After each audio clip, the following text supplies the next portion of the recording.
Bem-vindos, amigos e irmãos, a mais um vídeo da nossa série de estudos bíblicos. Hoje, vamos mergulhar juntos nas Escrituras e descobrir mais sobre a verdade e a sabedoria que Deus tem para nos revelar. Que nosso tempo juntos seja abençoado e que possamos ser transformados pela Palavra de Deus. Vamos começar. Carta de Paulo aos Hebreus. Capítulo 9. Ora, a primeira aliança tinha regras para a adoração e também um tabernáculo terreno.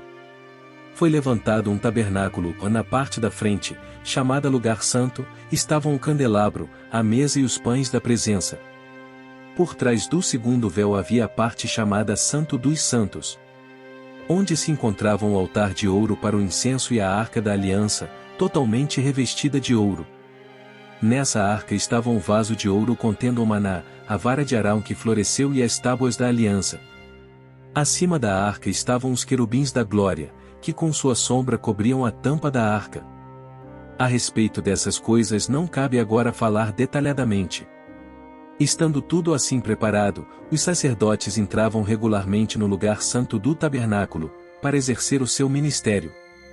No entanto, somente o sumo sacerdote entrava no Santo dos Santos, apenas uma vez por ano, e nunca sem apresentar o sangue do sacrifício, que ele oferecia por si mesmo e pelos pecados que o povo havia cometido por ignorância. Dessa forma, o Espírito Santo estava mostrando que ainda não havia sido manifestado o caminho para o Santo dos Santos enquanto ainda permanecia o primeiro tabernáculo. Isso é uma ilustração para os nossos dias, indicando que as ofertas e os sacrifícios oferecidos não podiam dar ao adorador uma consciência perfeitamente limpa. Eram apenas prescrições que tratavam de comida e bebida e de várias cerimônias de purificação com água. Essas ordenanças exteriores foram impostas até o tempo da nova ordem. Quando Cristo veio como sumo sacerdote dos benefícios agora presentes, ele adentrou o maior e mais perfeito tabernáculo, não feito pelo homem, isto é, não pertencente a esta criação. Não por meio de sangue de bodes e novilhos, mas pelo seu próprio sangue, ele entrou no Santo dos Santos, uma vez por todas, e obteve eterna redenção. Ora, se o sangue de bodes e touros e as cinzas de uma novilha espalhadas sobre os que estão cerimonialmente impuros os santificam de forma que se tornam exteriormente puros, quanto mais, então, o sangue de Cristo, que pelo Espírito Eterno se ofereceu de forma imaculada a Deus, purificará a nossa consciência de atos que levam à morte, de modo que sirvamos ao Deus vivo. Por essa razão, Cristo é o mediador de uma nova aliança para que os que são chamados recebam a promessa da herança eterna, visto que ele morreu como resgate pelas transgressões cometidas sob a primeira aliança. No caso de um testamento, é necessário que comprove a morte daquele que o fez. Pois um testamento só é validado no caso de morte, uma vez que nunca vigora enquanto está vivo aquele que o fez. Por isso, nem a primeira aliança foi sancionada sem sangue. Quando Moisés terminou de proclamar todos os mandamentos da lei a todo o povo, levou sangue de novilhos e de bodes, juntamente com água, lã vermelha e ramos de hisopo, e aspergiu o próprio livro e todo o povo, dizendo: Este é o sangue da aliança que Deus ordenou que vocês obedeçam. Da mesma forma, aspergiu com o sangue o tabernáculo e todos os utensílios das suas cerimônias. De fato, segundo a lei, quase todas as coisas são purificadas com sangue, e sem derramamento de sangue não há perdão. Portanto, era necessário que as cópias das coisas que estão nos céus fossem purificadas com esses sacrifícios, mas as próprias coisas celestiais com sacrifícios superiores. Pois Cristo não entrou em santuário feito por homens, uma simples representação do verdadeiro, ele entrou no próprio céu, para agora se apresentar diante de Deus em nosso favor. Não, porém, para se oferecer repetidas vezes à semelhança do sumo sacerdote que entra no Santo dos Santos todos os anos, com sangue alheio. Se assim fosse, Cristo precisaria sofrer muitas vezes, desde o começo do mundo. Mas agora ele apareceu uma vez por todas no fim dos tempos, para aniquilar o pecado mediante o sacrifício de si mesmo. Da mesma forma, como o homem está destinado a morrer uma só vez e depois disso enfrentar o juízo, assim também Cristo foi oferecido em sacrifício uma única vez, para tirar os pecados de muitos, e aparecerá segunda vez, não para tirar o pecado, mas para trazer salvação aos que o aguardam. Capítulo 10. A lei traz apenas uma sombra dos benefícios que hão de vir, e não a realidade dos mesmos. Por isso ela nunca consegue, mediante os mesmos sacrifícios repetidos ano após ano, aperfeiçoar os que se aproximam para adorar. Se pudesse fazê-lo, não deixariam de ser oferecidos? Pois os adoradores, tendo sido purificados uma vez por todas, não mais se sentiriam culpados de seus pecados. Contudo, esses sacrifícios são uma recordação anual dos pecados. Pois é impossível que o sangue de touros e bodes tire pecados. Por isso, quando Cristo veio ao mundo, disse: sacrifício e oferta não quiseste, mas um corpo me preparaste. De holocaustos e ofertas pelo pecado não te agradaste. Então eu disse: aqui estou, no livro está escrito a meu respeito: vim para fazer a tua vontade, ó Deus. Primeiro ele disse: sacrifícios, ofertas, holocaustos e ofertas pelo pecado não quiseste, nem deles te agradaste, os quais eram feitos conforme a lei. Então acrescentou: aqui estou, vim para fazer a tua vontade. Ele cancela o primeiro para estabelecer o segundo. Pelo cumprimento dessa vontade fomos santificados, por meio do sacrifício do corpo de Jesus Cristo, oferecido uma vez por todas. Dia após dia, todo sacerdote apresenta-se e exerce os seus deveres religiosos, repetidamente oferece os mesmos sacrifícios, que nunca podem remover os pecados. Mas quando este sacerdote acabou de oferecer, para sempre, um único sacrifício pelos pecados, assentou-se à direita de Deus. Daí em diante, ele está esperando até que os seus inimigos sejam colocados como estrado dos seus pés. Porque, por meio de um único sacrifício, ele aperfeiçoou para sempre os que estão sendo santificados. O Espírito Santo também nos testifica a este respeito. Primeiro ele diz: esta é a aliança que farei com eles, depois daqueles dias, diz o Senhor. Porei as minhas leis em seus corações e as escreverei em suas mentes. E acrescenta: e dos seus pecados e iniquidades não me lembrarei mais. Onde essas coisas foram perdoadas, não há mais necessidade de sacrifício pelo pecado. Portanto, irmãos, temos plena confiança para entrar no Santo dos Santos pelo sangue de Jesus. Por um novo e vivo caminho que ele nos abriu por meio do véu, isto é, do seu corpo. Temos, pois, um grande sacerdote sobre a casa de Deus.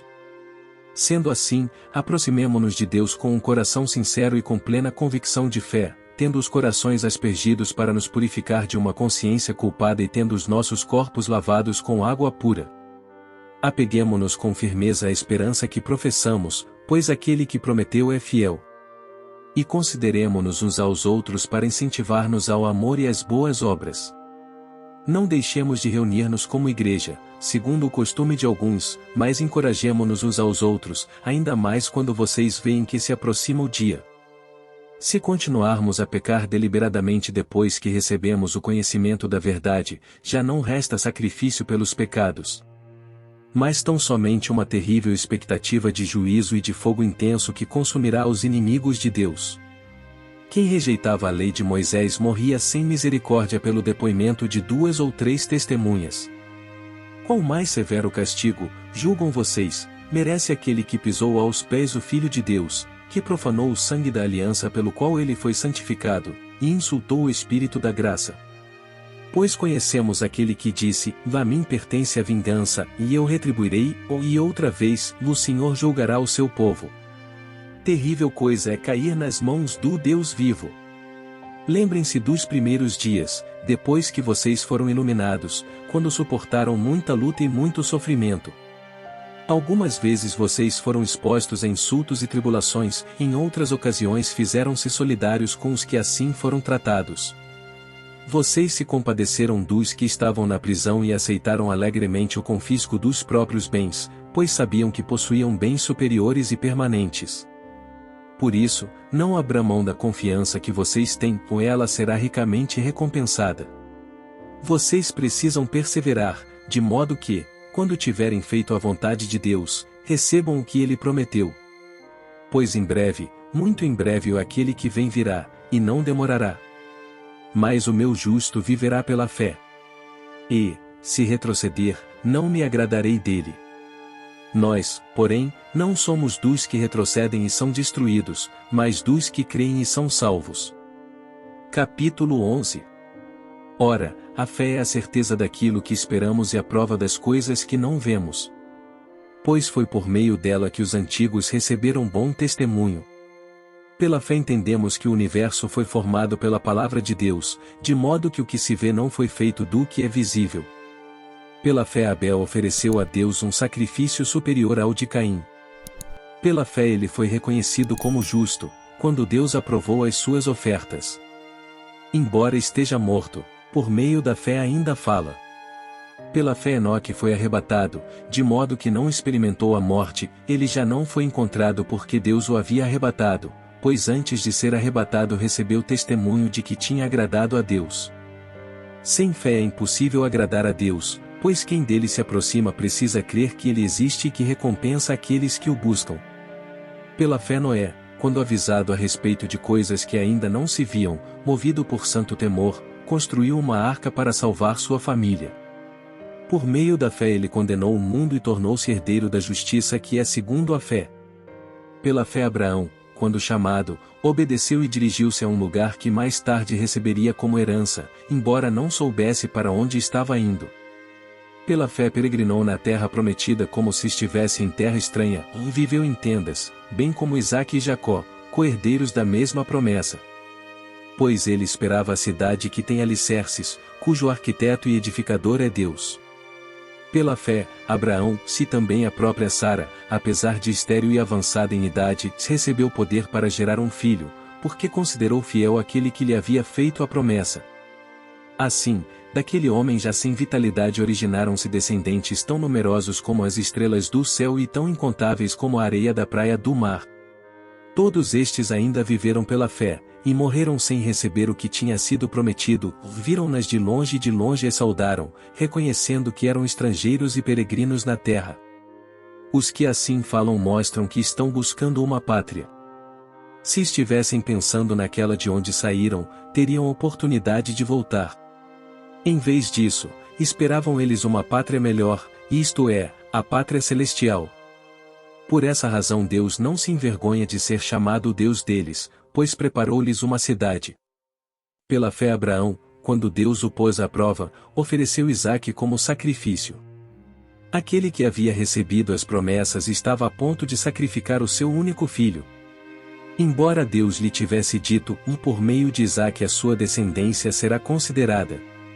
Abraão levou em conta que Deus pode ressuscitar os mortos, e, figuradamente, recebeu Isaque de volta dentre os mortos. Pela fé Isaque abençoou Jacó e Esaú com respeito ao futuro deles.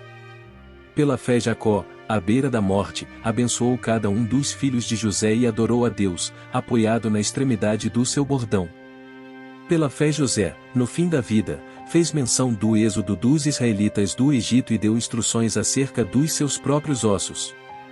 Pela fé Moisés, recém-nascido, foi escondido durante 3 meses por seus pais, pois estes viram que ele não era uma criança comum, e não temeram o decreto do rei.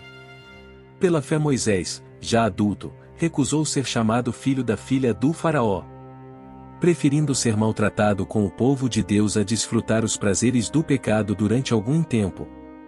Por amor de Cristo, considerou a desonra riqueza maior do que os tesouros do Egito, porque contemplava a sua recompensa.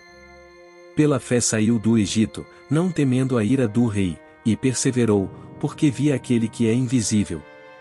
Pela fé celebrou a Páscoa e fez a aspersão do sangue, para que o destruidor não tocasse nos fios mais velhos dos israelitas. Pela fé o povo atravessou o Mar Vermelho como em terra seca, mas, quando os egípcios tentaram fazê-lo, morreram afogados. Pela fé caíram os muros de Jericó, depois de serem rodeados durante 7 dias. Pela fé a prostituta Raabe, por ter acolhido os espiões, não foi morta com os que haviam sido desobedientes. Que mais direi? Não tenho tempo para falar de Gideão, Baraque, Sansão, Jefté, Davi, Samuel e os profetas. Os quais pela fé conquistaram reinos, praticaram a justiça, alcançaram o cumprimento de promessas, fecharam a boca de leões. Apagaram o poder do fogo e escaparam do fio da espada, ou da fraqueza tiraram força, tornaram-se poderosos na batalha e puseram em fuga exércitos estrangeiros. Houve mulheres que, pela ressurreição, tiveram de volta os seus mortos. Alguns foram torturados e recusaram ser libertados, para poderem alcançar uma ressurreição superior. Outros enfrentaram zombaria e açoites, outros ainda foram acorrentados e colocados na prisão. Apedrejados, cerrados ao meio, postos à prova, mortos ao fio da espada. Andaram errantes, vestidos de pele de ovelhas e de cabras, necessitados, afligidos e maltratados. O mundo não era digno deles. Vagaram pelos desertos e montes, pelas cavernas e grutas. Todos estes receberam bom testemunho por meio da fé, no entanto, nenhum deles recebeu o que havia sido prometido. Deus havia planejado algo melhor para nós, para que conosco fossem eles aperfeiçoados. Capítulo 12. Portanto, também nós, uma vez que estamos rodeados por tão grande nuvem de testemunhas, livremo-nos de tudo o que nos atrapalha e do pecado que nos envolve, e corramos com perseverança a corrida que nos é proposta, tendo os olhos fitos em Jesus, autor e consumador da nossa fé. Ele, pela alegria que lhe fora proposta, suportou a cruz, desprezando a vergonha, e assentou-se à direita do trono de Deus. Pensem bem naquele que suportou tal oposição dos pecadores contra si mesmo, para que vocês não se cansem nem se desanimem. Na luta contra o pecado, vocês ainda não resistiram até o ponto de derramar o próprio sangue. Vocês se esqueceram da palavra de ânimo que ele lhes dirige como a filhos, de meu filho, não despreze a disciplina do Senhor, nem se magoe com a sua repreensão. Pois o Senhor disciplina a quem ama, e castiga todo aquele a quem aceita como filho. Suportem as dificuldades, recebendo-as como disciplina, ou Deus os trata como filhos. Pois, qual o filho que não é disciplinado por seu pai? Se vocês não são disciplinados, e a disciplina é para todos os filhos, então vocês não são filhos legítimos, mas sim ilegítimos. Além disso, tínhamos pais humanos que nos disciplinavam, e nós os respeitávamos. Quanto mais devemos submeter-nos ao Pai dos Espíritos, para assim vivermos. Nossos pais nos disciplinavam por curto período, segundo lhes parecia melhor, ou mais Deus nos disciplina para o nosso bem, para que participemos da sua santidade. Nenhuma disciplina parece ser motivo de alegria no momento, mas sim de tristeza. Mais tarde, porém, produz fruto de justiça e paz para aqueles que por ela foram exercitados. Portanto, fortaleçam as mãos enfraquecidas e os joelhos vacilantes. Façam caminhos retos para os seus pés, para que o manco não se desvie, mas antes seja curado. Esforcem-se para viver em paz com todos e para serem santos, por sem santidade ninguém verá o Senhor. Cuidem que ninguém se exclua da graça de Deus. Que nenhuma raiz de amargura brote e cause perturbação, contaminando a muitos. Não haja nenhum imoral ou profano, como Esaú, que por uma única refeição vendeu os seus direitos de herança como filho mais velho. Como vocês sabem, posteriormente, quando quis herdar a bênção, foi rejeitado, e não teve como alterar a sua decisão, embora buscasse a bênção com lágrimas.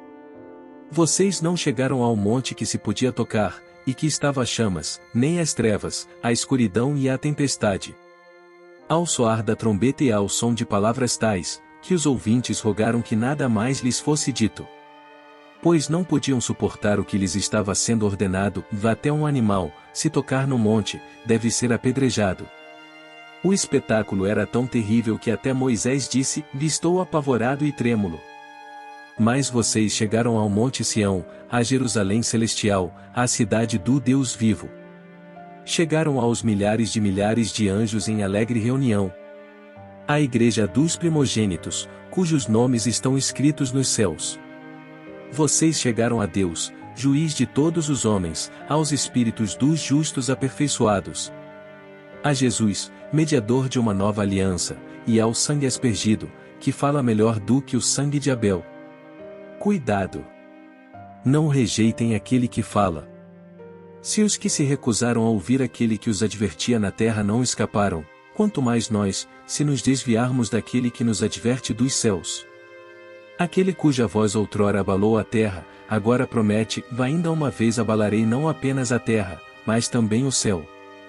As palavras "ou ainda uma vez" ou indicam a remoção do que pode ser abalado, isto é, coisas criadas, de forma que permaneça o que não pode ser abalado. Portanto, já que estamos recebendo um reino inabalável, sejamos agradecidos e, assim, adoremos a Deus de modo aceitável, com reverência e temor. Pois o nosso Deus é fogo consumidor. Capítulo 13. Seja constante o amor fraternal. Não se esqueçam da hospitalidade, foi praticando-a que, sem o saber, alguns acolheram anjos. Lembrem-se dos que estão na prisão, como se aprisionados com eles, ou dos que estão sendo maltratados, como se fossem vocês mesmos que o estivessem sofrendo no corpo. O casamento deve ser honrado por todos, o leito conjugal, conservado puro, pois Deus julgará os imorais e os adúlteros. Conservem-se livres do amor ao dinheiro e contentem-se com o que vocês têm, porque Deus mesmo disse: "E nunca o deixarei, nunca o abandonarei." Podemos, pois, dizer com confiança: "O Senhor é o meu ajudador, não temerei. O que me podem fazer os homens?" Lembrem-se dos seus líderes, que lhes falaram a palavra de Deus. Observem bem o resultado da vida que tiveram e imitem a sua fé. Jesus Cristo é o mesmo, ontem, hoje e para sempre. Não se deixem levar pelos diversos ensinos estranhos. É bom que o nosso coração seja fortalecido pela graça, e não por alimentos cerimoniais, os quais não têm valor para aqueles que os comem. Nós temos um altar do qual não tem direito de comer os que ministram no tabernáculo. O sumo sacerdote leva sangue de animais até o Santo dos Santos, como oferta pelo pecado, mas os corpos dos animais são queimados fora do acampamento. Assim, Jesus também sofreu fora das portas da cidade, para santificar o povo por meio do seu próprio sangue. Portanto, saiamos até ele, fora do acampamento, suportando a desonra que ele suportou. Pois não temos aqui nenhuma cidade permanente, mas buscamos a que há de vir. Por meio de Jesus, portanto, ofereçamos continuamente a Deus um sacrifício de louvor, que é fruto de lábios que confessam o seu nome. Não se esqueçam de fazer o bem e de repartir com os outros o que vocês têm, pois de tais sacrifícios Deus se agrada. Obedeçam aos seus líderes e submetam-se à autoridade deles. Eles cuidam de vocês como quem deve prestar contas. Obedeçam-lhes, para que o trabalho deles seja uma alegria e não um peso, pois isso não seria proveitoso para vocês. Orem por nós. Estamos certos de que temos consciência limpa, e desejamos viver de maneira honrosa em tudo. Particularmente recomendo-lhes que orem para que eu lhes seja restituído em breve. O Deus da paz, que pelo sangue da aliança eterna trouxe de volta dentre os mortos a nosso Senhor Jesus, o grande pastor das ovelhas, os aperfeiçoe em todo o bem para fazerem a vontade dele, e opere em nós o que lhe é agradável, mediante Jesus Cristo, a quem seja a glória para todo o sempre. Amém. Irmãos, peço-lhes que suportem a minha palavra de exortação, por na verdade o que eu lhes escrevi é pouco. Quero que saibam que o nosso irmão Timóteo foi posto em liberdade. Se ele chegar logo, irei vê-los com ele. Saúdem a todos os seus líderes e a todos os santos. Os da Itália lhes enviam saudações. A graça seja com todos vocês. E assim, chegamos ao fim deste vídeo da nossa série de estudos bíblicos. Esperamos que vocês tenham sido abençoados e edificados pela palavra de Deus que compartilhamos hoje. Lembrem-se de que Deus nos ama incondicionalmente e deseja nos dar uma vida abundante. Confiem nele e sigam a sua direção. Agradecemos se você puder deixar seu like e um comentário sobre como essa mensagem lhe tocou, e se quiser fique à vontade para se inscrever no nosso canal para mais conteúdos evangélicos. Obrigado por nos acompanhar nessa jornada de fé e esperamos vê-los no próximo vídeo. Deus abençoe.